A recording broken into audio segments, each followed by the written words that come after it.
guys, welcome to SidiceProductions, a place to show you tips and tricks, video effects tutorials, and more. I'm Micah, and today I'm going to be teaching you guys how to do plasma gunshot. So for this effect, you're going to need to shoot on a tripod, because if you don't, then you're going to have to motion track everything, and then your life is just going to be terrible and horrible, and so yeah. Shoot on a tripod. For this tutorial, I'm going to be using Video Copilot's Shockwave Pack and Video Copilot's Optical Flares plugin. If you don't have those things, it's okay. You can use whatever is available to you. As long as you have the general idea, it'll all work the same.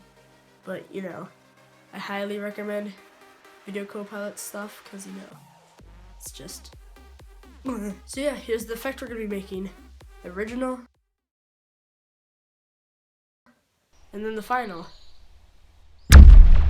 So what you're going to want to be doing is dragging in your footage and finding the area where you hit the trigger, and I'm just going to go layer by layer and break down what I have done to make this effect.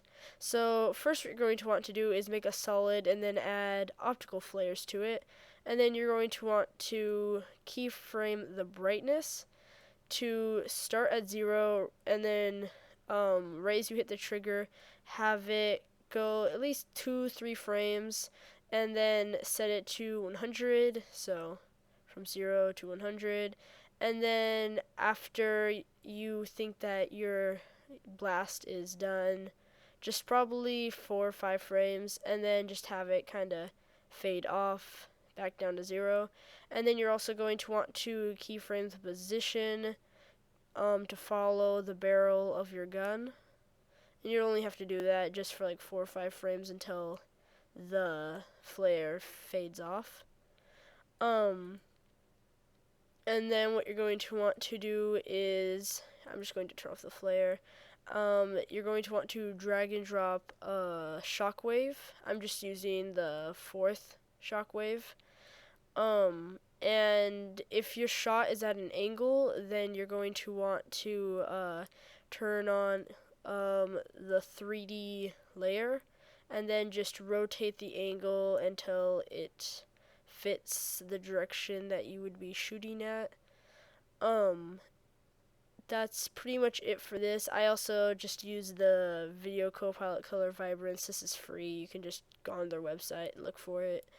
And this just tints it a certain color and makes it look nicer. And then you're going to want to add a smoke element.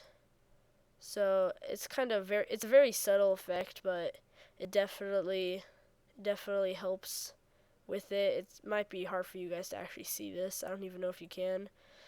And then the last thing is to duplicate the footage, and this is not, you just don't have to do this. I just did this because I had some extra time.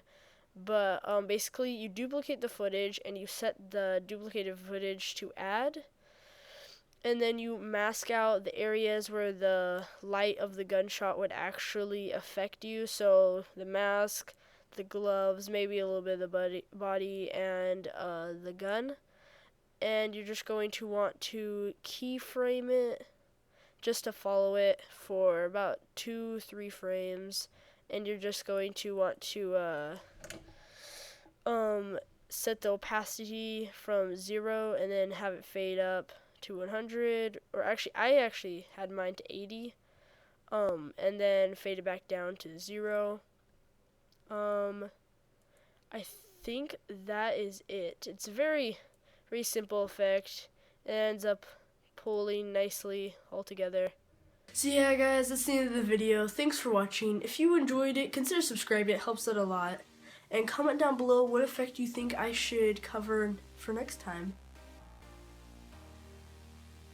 So yeah.